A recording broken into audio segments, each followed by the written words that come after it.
नोटबंदीनंतर महिन्याच्या पहिल्या तारखेला नोकरदारांचे पगार करण्याचं मोठं आव्हान बँकांच्या समोर आहे। बँकांना पतपुरवठा करण्यासाठी रिझर्व्ह बँक कामाला लागली आहे। बँकांना मोठ्या प्रमाणावर 500च्या नोटांचा पुरवठा करण्यात आलाय। तसंच सूत्रांच्या माहितीनुसार सैन्य दलाचे 200 जवान बँकांपर्यंत कॅश पोहोचवण्यासाठी तैनात करण्यात आल्याची माहिती आहे। बँकांसोबतच देशभरातील एटीएम ही रिकॅलिब्रेट करण्यात आलेले आहेत। देशातील सर्वात मोठी बँक असलेली SBI 50,000 एटीएम पैकी 40,000 एटीएम मशीन्स रिकॅलिब्रेट त्यांनी करून दिलेले आहे। आज डिसेंबर महिन्याची पहिली तारीख आहे आणि या पहिल्या तारखेला लोकांच्या अकाउंटमध्ये सॅलरी येते आणि या सॅलरीमध्ये जो पगार आहे त्या पगारला बँकेतनं काढून लोक आपल्या ज्या गरजा आहेत त्या गरजा पूर्ण करण्याच्या प्रयत्नामध्ये आहे। नोटबंदीनंतर कॅशची किल्लत आहे आणि यासाठीच आज लोक इथं बँकेबाहेर लाईन लावून उभे आहेत, जेणेकरून त्यांना पैसे मिळू शकतील आणि ज्या त्यांच्या गरजा आहेत, ज्या लोकांना त्यांना पैसे द्यायचे आहेत ते पैसे ते देऊ शकतील।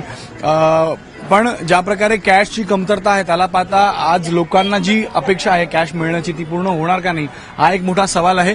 काही लोक आपल्यासोबत आहेत, त्यांच्याशी बातचीत करू। तुमचं नाव सांगा। नवनाथ वाळुंज। अच्छा, तुमचा पगार आलाय का? हो आलाय।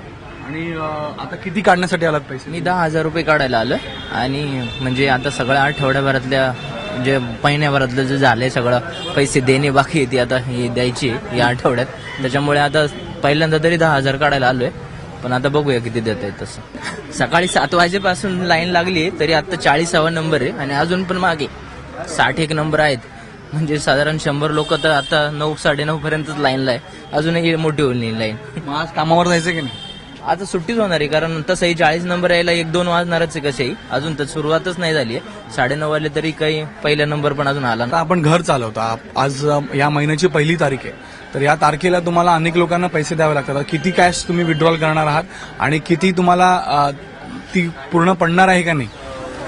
आता मी आता खरं ATM मध्ये आम्हाला तर 2,000च मिळतात आणि माझ्या घरात सासू वगैरे, त्यामुळे आम्हाला आता महिन्याला फक्त 24,000 मिळणार आहे। तरी पण ती आता थोडं ऍडजस्ट करणं भागच आहे। आणि कोणाकोणाला पैसे देतात? कारण जे दूधवाला असेल, पेपर, सगळ्यांना तुम्हाला पैसे फीज वगैरे काय शाळेची फी, दूधवाल्याचे, पेपरचे, घर खर्च तो आहे तो वेगळाच। ज्या प्रकारे आजची ही परिस्थिती आहे त्याला पाहता लोकांच्या मनात एक भीती आहे की पैसे मिळणार का नाही, आणि जर पैसे नाही मिळाले तर या महिन्याचा खर्च किंवा सुरुवातीच्या महिन्याला जो खर्च लागतो, जो लोकांना पैसे द्यायचे लागतात, ते पैसे ते कसे देतील। कॅमेरामॅन गजानन बाळापूरकर सह गणेश ठाकूर, ABP माझा, मुंबई।